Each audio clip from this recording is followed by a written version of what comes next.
Assalamualaikum, selamat tengah hari dan salam Ramadan. Okey, bersama Nadia lagi untuk sesi live bersama PTS untuk Nadia share apa yang menarik daripada buku-buku set terbitan PTS. Hai, Assalamualaikum Kak Syifa, terima kasih join. Okey, kita dah masuk untuk siri kedua, untuk set kedua iaitu set combo 100% Muslimah. Okey, yang ni, ini dia setnya. Dan sekarang Nadia akan kongsi untuk buku yang pertama daripada set ni iaitu 1000 Tips Menjadi Muslimah Bahagia. So, harap suara saya clear. Okey, terima kasih yang baru join. Dan untuk yang terlepas episod sebelum ni, boleh tonton siaran ulangan di IGTV Buku PTS. Okey, ini dah masuk part 2 untuk buku ni. Untuk part yang pertama boleh singgah di IGTV Buku PTS untuk antara yang menarik untuk isi buku ni. Okey, so hopefully suara saya clear sebelum saya mula. Okey, macam saya cakap tadi, ini adalah part 2. Ya, saya nak kongsikan beberapa bahagian yang menarik lah daripada buku ni. Dan untuk pengetahuan semua, buku ni adalah buku pertama salah satu buku daripada set 100% Muslimah. Tulisan Ustazah Datuk Dr. Nur Hafizah Musa dan tim penulis PTS. Okey. Buku ni sangat-sangat praktikal yang memang saya sangat sukalah antara buku-buku ni. Okay, kalau boleh tengok. Semua ni memang ada 1000 tips macam mana nak jadi muslimah bahagia dalam ni. Dan buku ni terbahagi kepada 7 bahagian. Bahagian aspek penting macam mana nak menjadi muslimah yang bahagia. Macam tu. Okay. So, antara 7 aspek tu, kita ada aspek keluarga, muslimah dan keluarga, muslimah dan kesihatan, muslimah dan kerjaya, muslimah dan komunikasi, hiburan, kepimpinan dan ibadah. So, semua sekali ada 7 bahagian. Dan untuk part yang pertama, saya dah kongsikan 2 bahagian daripada buku ni, iaitu keluarga dan kesihatan. Okey. Jadi, hari ni saya nak kongsikan 2 lagi bahagian daripada buku ni, which is muslimah dan kerjaya usahawan dan juga muslimah bijak berkomunikasi. Okey. So, apa yang saya baca dalam ni memang banyak sangat poin yang menarik. Okey, sebab dia banyak bagikan tips yang praktikal, kaedah-kaedah mengikut sunnah. Okey, sangat best lah. Dan untuk setiap bahagian, untuk setiap sub-sub topik ni akan ada hadis Nabi. Jadi untuk menjadi muslimah bahagia ni, perlulah kita untuk contohi sunnah Rasulullah SAW. Walaupun baginda lelaki, tetapi baginda adalah tokoh teragung yang patut kita contohi. Dan bukan sahaja sesuai untuk muslimah, untuk lelaki pun bagus. Okey. Hai, Assalamualaikum Kak Syazah, Nadirah Lee dan Nana. Thank you John. So, Nadia akan mulakan untuk bahagian ketiga buku ni, which is tentang muslimah dan kerjaya usahawan.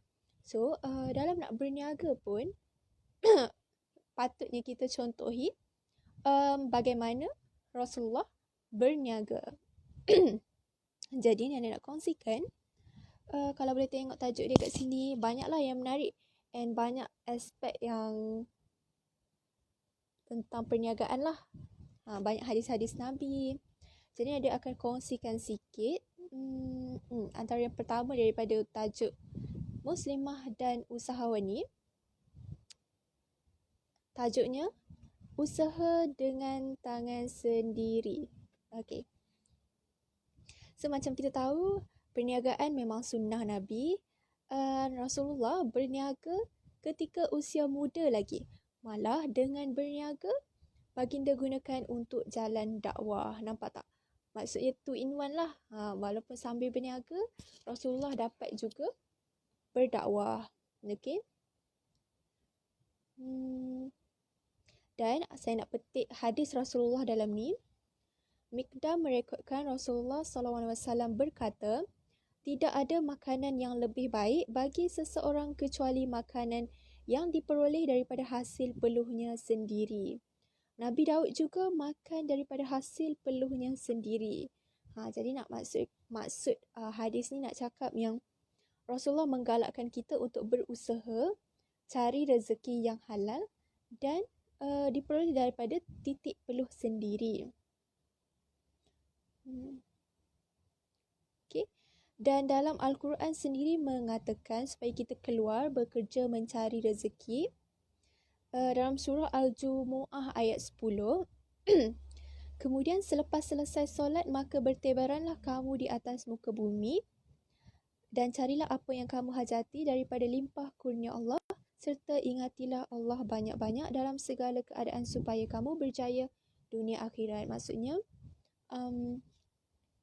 dalam surah Al-Jumu'ah ni maksudnya kita pentingkan dulu ibadah. Maksudnya kat sini, selepas selesai solat maka bertebaranlah kamu di atas muka bumi. Kemudian carilah rezeki macam tu.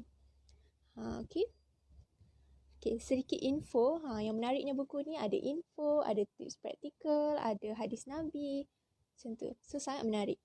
So, info kat sini, Rasulullah menceburi bidang perniagaan pada usia 12 tahun dan baginda bermusafir dari Mekah ke Syam kira-kira 900 km jarak perjalanan. Nampak tak betapa jauhnya perjalanan?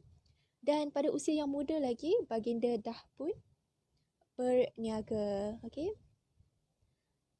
Assalamualaikum Kak Nazifah, Ustaz Hariri, terima kasih join. Hari ini Nadia kongsikan antara bab yang menarik daripada buku 1000 Tips Menjadi Muslimah Bahagia. Bahagian ketiga, iaitu Muslimah dan Kerjaya Usahawan. Okay. Terima kasih Kak Nazifah selalu join live kita. Okay. So, nak kongsikan persediaan menjadi usahawan gaya Rasulullah SAW.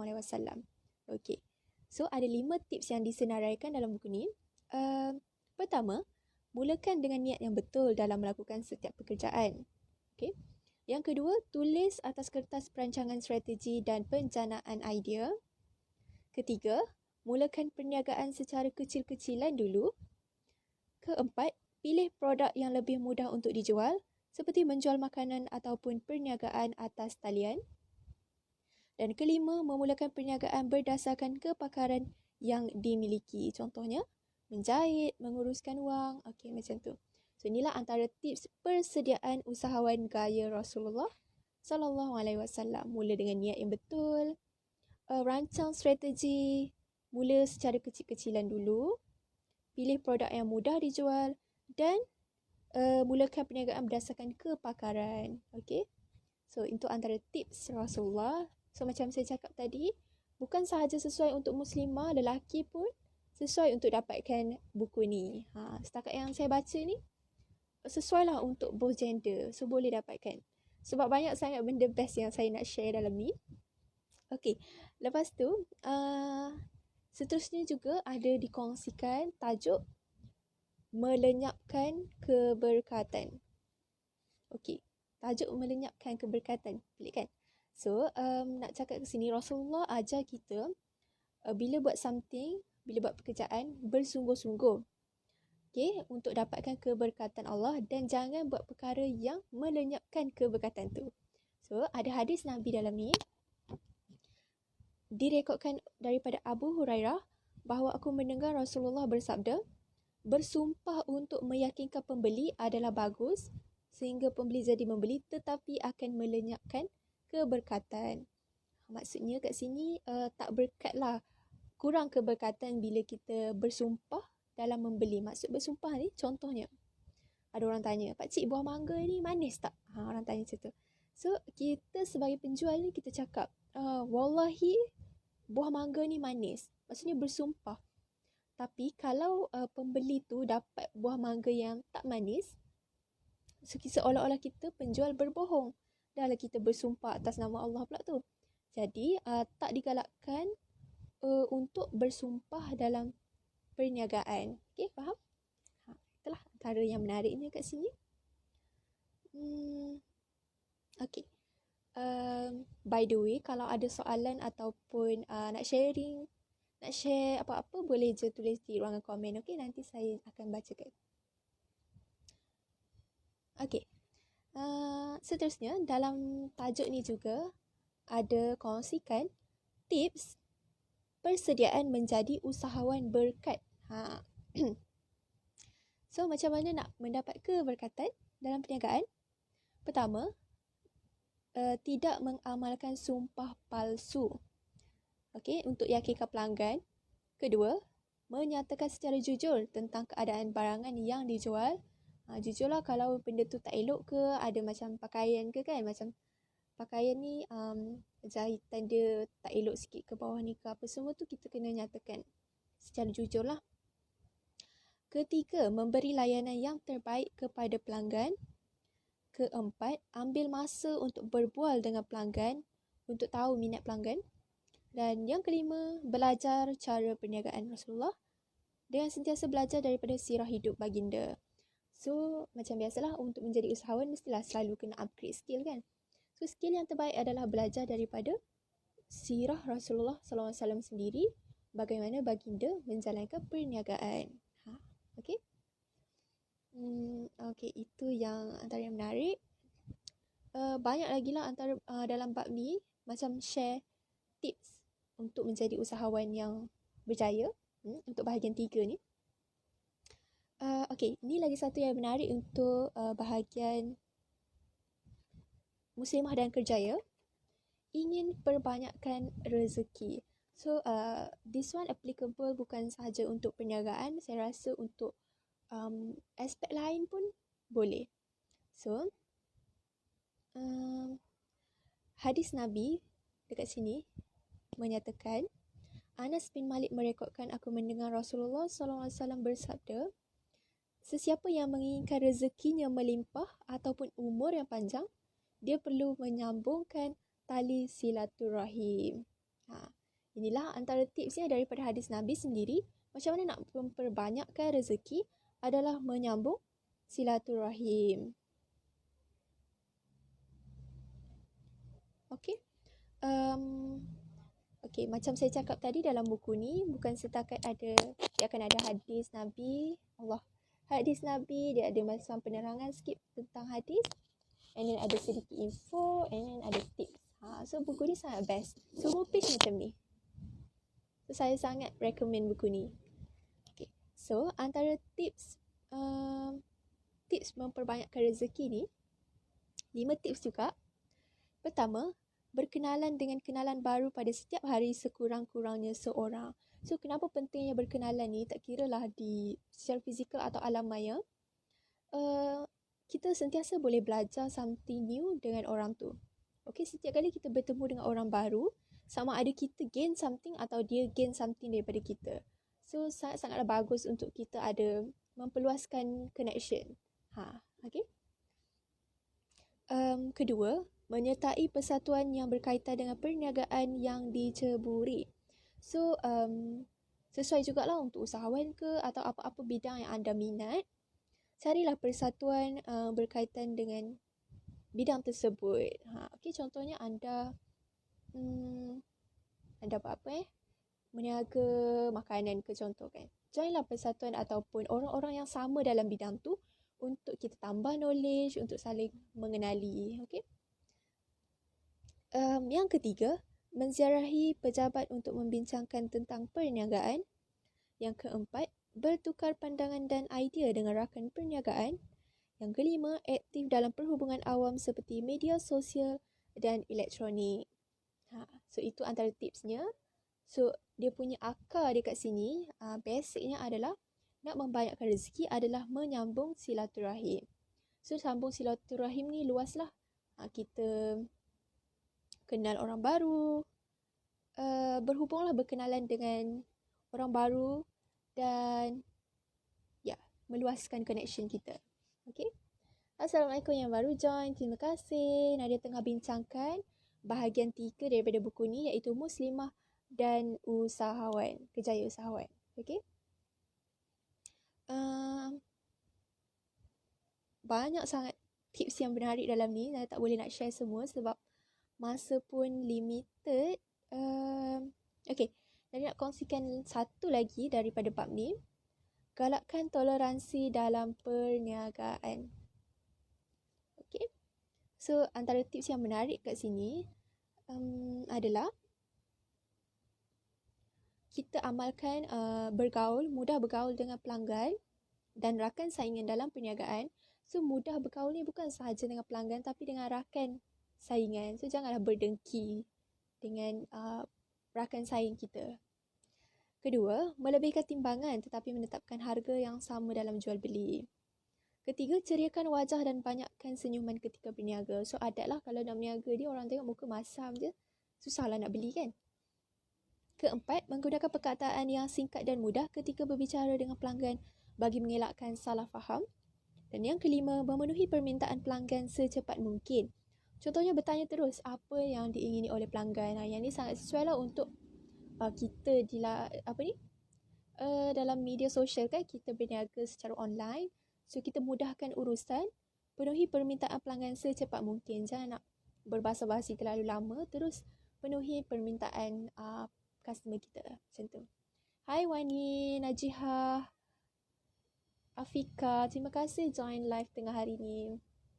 So itu antara yang menarik daripada bahagian ketiga, iaitu Muslimah dan Kejaya Usahawan. Okay, saya nak kongsikan bahagian keempat, which is Muslimah dan Bijak Berkomunikasi. Okay, tajuk ni sangat best. Okay, berkaitan dengan komunikasi, macam mana kita nak improve kita punya komunikasi menjadi lebih baik.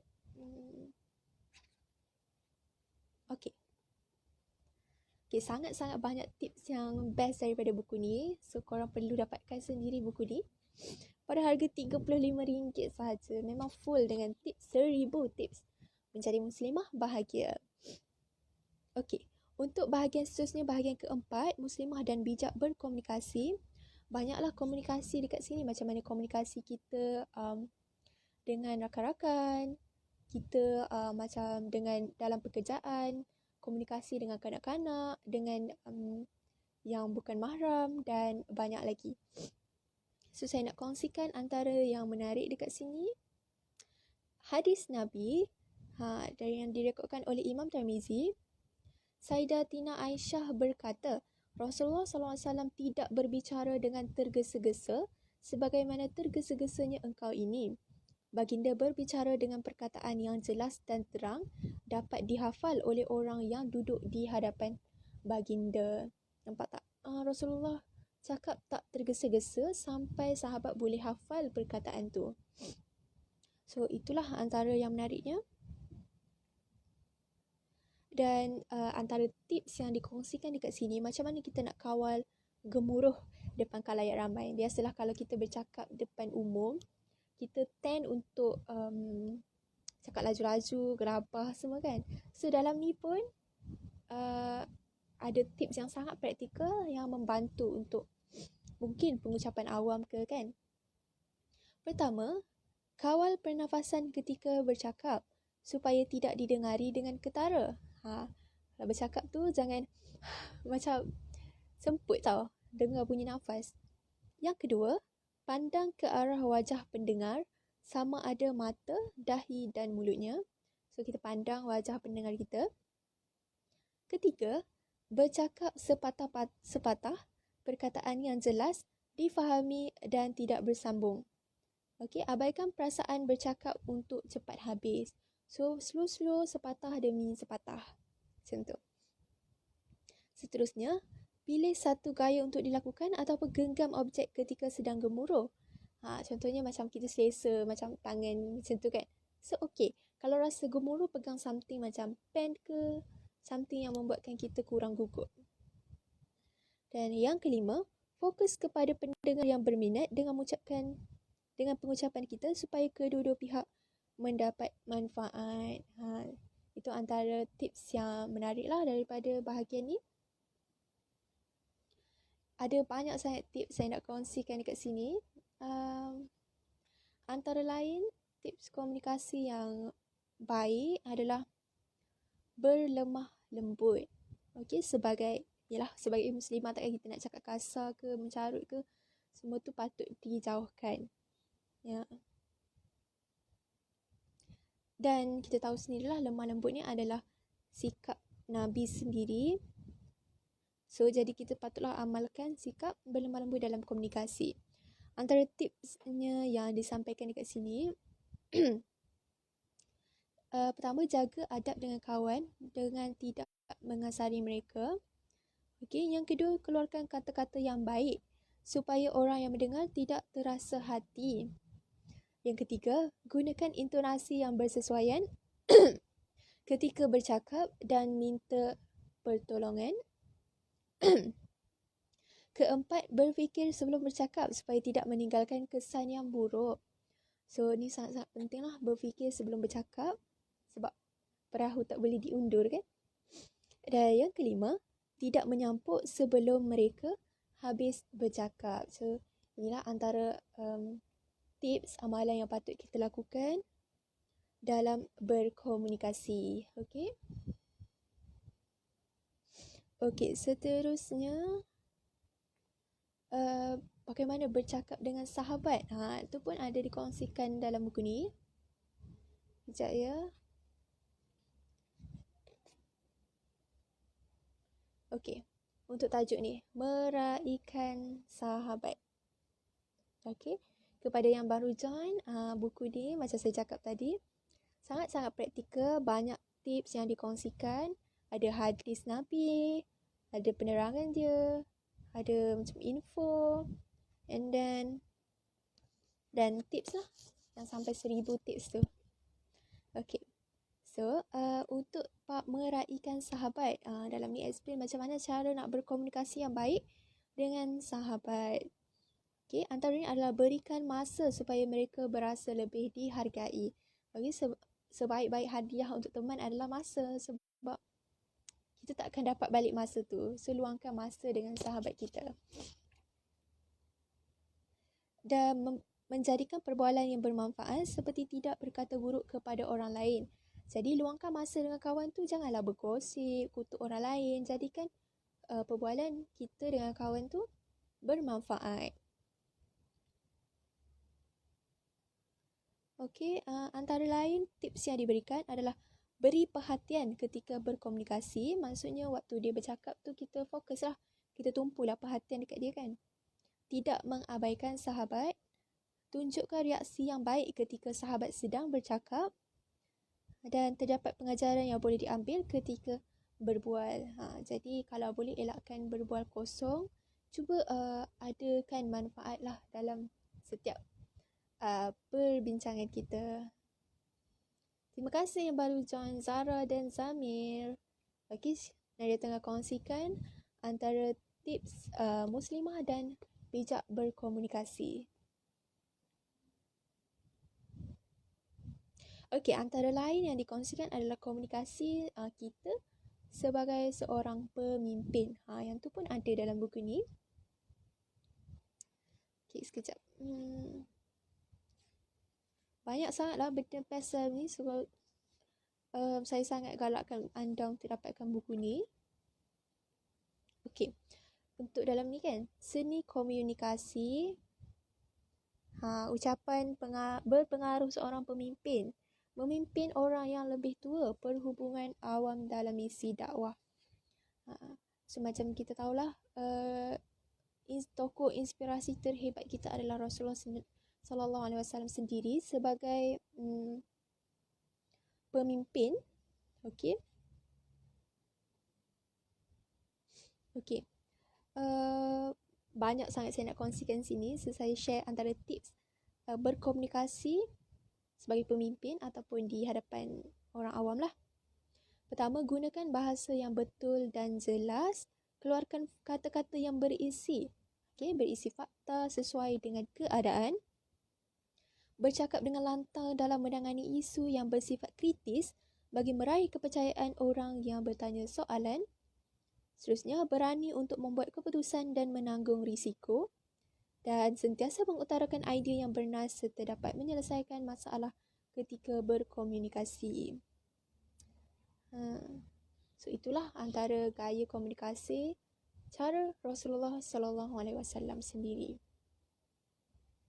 Dan sebagai pemimpin kan, kalau anda memimpin pasti akan ada kalangan anak buah tu mungkin yang lebih tua. Okay? Tak kisahlah memimpin organisasi ke, dalam family ke apa ke, memimpin. Kalau ada orang yang lebih tua, patutnya kita hormat dia lah. So macam mana? Antara adab yang boleh kita amalkan adalah bila bersama dengan orang yang lebih tua adalah kita dahulukan mereka ketika makan dan minum, memberi salam kepada mereka dan memberi mereka tempat dalam majlis ilmu. Okey? Sebab kat sini dia cakap jikalau mereka salah, tegur dengan baik. Ini kerana mereka cepat tersinggung. Secara psikologinya orang yang lebih tua ni cepat tersinggung. Jadi perlulah kita berhati-hatilah dalam berkomunikasi. Okay, antara tips yang sesuai dalam perbincangan atau organisasi yang melibatkan orang yang lebih tua adalah kita mesti terlebih dahulu menyapa mereka dengan kata-kata yang baik ketika bertemu, bertanya pendapat mereka ketika sedang berbincang, tidak meninggikan suara ketika bercakap, tidak menyampuk ketika mereka bercakap dan tidak mendahului mereka ketika berbicara walaupun kita tahu benda tu. So respect lah orang yang lebih tua kan, macam tu. Jangan menyampuk, jangan nak potong dia cakap. So itu antara tips lah daripada bahagian muslimah dan bijak berkomunikasi dengan kawan-kawan, macam mana dengan pemimpin, dengan orang yang lebih tua. Dan ada lagi seni komunikasi dengan kanak-kanak. Dengan kanak-kanak pun ada dijelaskan dalam buku ni. Okay, saya nak kongsikan sikit je sebab masa pun dah nak tamat. Okay. Sangat sesuai lah, especially untuk ibu bapa ke kan. Okay. Alright. Antara seni bercakap dengan kanak-kanak adalah mengusap kepala kanak-kanak ketika bertutur dengan mereka, minta tolong daripada mereka bukannya menyuruh, menjanjikan ganjaran jikalau mereka dapat melaksanakan perkara tersebut, tapi jangan tipu, gunakan bahasa yang lembut dan yakinkan kanak-kanak bahawa kita percaya mereka untuk melakukan perkara tersebut. Itu antara tips lah. Macam mana nak bagi arahan pada kanak-kanak kan. Kita minta tolong, jangan nak suruh-suruh. Okay. Dalam ni juga ada tips lah macam mana ibu bapa pendekatan emosi yang boleh digunakan untuk menegur kanak-kanak. Dan banyak lagi yang saya tak sempat nak share kat sini. Macam meraihkan fitrah kanak-kanak, komunikasi non-verbal, latih mereka ketika beribadah. And then ada juga komunikasi antara wanita dengan wanita, komunikasi dengan suami, ta'aruf lelaki dan wanita, seni komunikasi untuk berdakwah. Okay, sangat-sangat menarik lah. Okay, macam saya cakap tadi, layout dia memang macam tu. Sama, memang tak bosan lah kalau baca buku ni. Jadi, kalau anda nak dapatkan, boleh dapatkan di kedai borong PTS sebab ada 15% diskaun.